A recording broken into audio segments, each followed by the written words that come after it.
works. Let me talk a little bit about your health right now.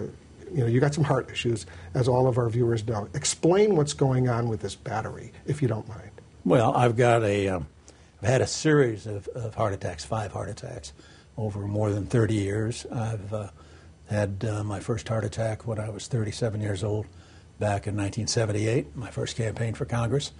And I reached a point a little over a year ago, after my 5th heart attack, where I went into end-stage heart failure. That's when your heart isn't pumping enough blood to provide adequate supply of blood and oxygen to your kidneys and your liver and so forth. And at that time, what we did was go in and install something that's called a HeartMate 2. It's not an artificial heart. We don't have those yet. But what it does do is it supplements the beating of the heart.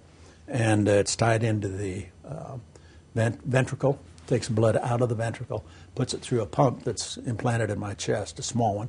It runs about 8,000 RPMs, operates at a very high rate of speed, pumps the blood then into the aorta and then throughout your body.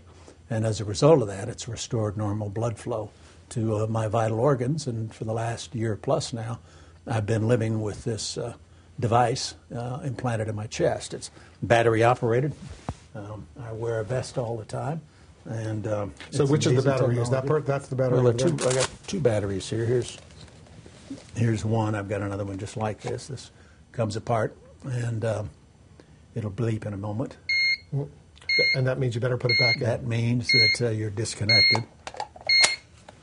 And that lasts for how long? Well, several hours. And then you have a spare, and the other side is the spare? I carry. Well, the other side is automatically wired in. You always got 2 batteries going.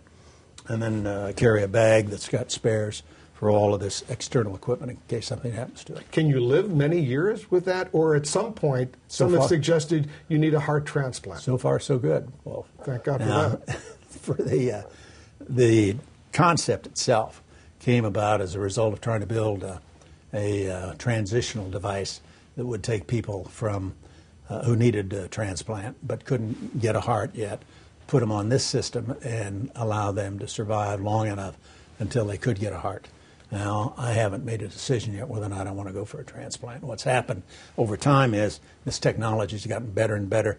The device has gotten smaller, more efficient, more reliable, and so you've got more people now living on it for a matter of years. And I'll have to make a decision at some point whether or not I want to go for a transplant or whether I want to stay with it. Because you're 70 years old now. 70. Mm-hmm. And are your cardiologists saying you're strong enough for a heart transplant? Yes. You are? Yeah, I'm back doing everything I wanted to do before. I had to have the pump implanted. But again, I haven't made a decision yet with respect to going forward with the transplant. Well, and it depends a lot on how I do with this and what my doctors recommend.